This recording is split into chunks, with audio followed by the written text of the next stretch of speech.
ইসরায়েলের হাইফা শহরে ইরানি ব্যালিস্টিক ক্ষেপণাস্ত্রের আঘাতে একটি আবাসিক ভবন ধসে অন্তত 2 জনের মৃত্যু হয়েছে। সোমবার সকালে উদ্ধারকর্মীরা ধ্বংসস্তূপের নিচ থেকে তাদের মরদেহ উদ্ধার করেন। এখনো 2 ব্যক্তি নিখোঁজ রয়েছেন বলে নিশ্চিত করেছে ইসরায়েলি উদ্ধারকারী দল।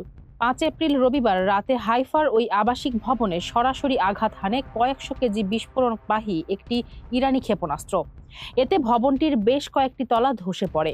নিখোঁজদের মধ্যে একটি শিশু ও 2 জন প্রবীণ নাগরিক রয়েছেন বলে প্রাথমিকভাবে জানা গেছে।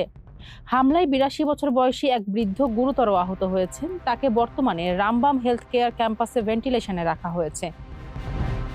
এছাড়াও 10 মাস বয়সী এক শিশু মাথায় আঘাত পেয়েছে।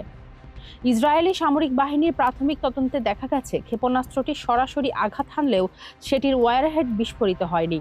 শুধুমাত্র ক্ষেপণাস্ত্রের প্রচণ্ড গতিশক্তি বা কাইনেটিক এনার্জির প্রভাবে ভবনটি ধসে পড়ে। পুলিশ কমিশনার ড্যানি লেভি জানিয়েছেন, যদি ওয়ারহেডটি বিস্ফোরিত হতো তবে ওই ভবন সহ আশেপাশের সব ঘরবাড়ি ধ্বংস হয়ে যেত। বেশিরভাগ বাসিন্দা নিরাপদ আশ্রয় বা বোম শেল্টারে থাকায় বড় ধরনের প্রাণহানি এড়ানো সম্ভব হয়েছে।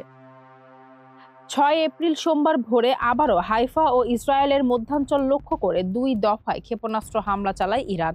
দ্বিতীয় দফার হামলায় ক্লাস্টার ওয়ারহেড ব্যবহার করা হয়েছে বলে ধারণা করছে আইডিএফ।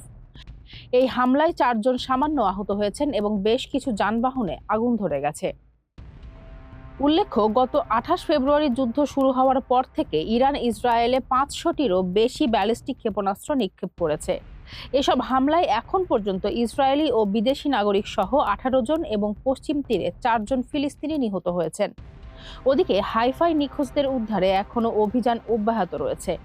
ফারজানা হাসিন, মানবকণ্ঠ।